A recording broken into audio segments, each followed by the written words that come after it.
बिस्मिल्लाहिर्रहमानिर्रहीम। अस्सलाम वालेकुम। एफपी किचनट में आपको वेलकम। आज हम बना रहे हैं बहुत ही मज़े का milk shake. Banana milk shake जो बहुत ही मज़े का बनता है, बाजार जैसा मिल्क शेक, गाढ़ा मिल्क शेक हम बना रही हैं। चलिए हम स्टार्ट करते हैं मिल्क शेक बनाना। इसमें हम 2 गिलास दूध डालेंगे,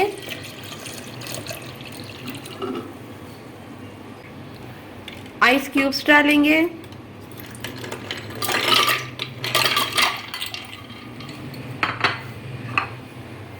और बनाना डालेंगे। ये मैंने 6 केले लिए हैं।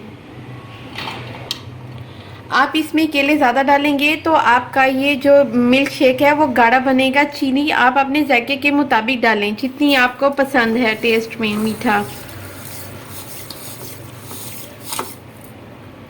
अब इसको हम ब्लेंड करते हैं।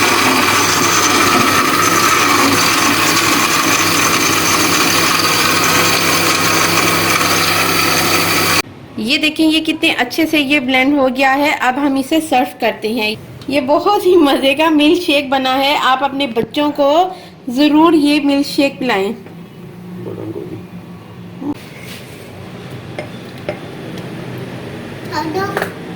आप ये मिल्क शेक घर पर बनाएं, इंजॉय करें। ये बहुत ही मज़े का मिल्क शेक है। मेरे चैनल को लाइक करें, शेयर करें और सब्सक्राइब करें। नेक्स्ट वीडियो के साथ हाजिर होंगे। Take care and bye.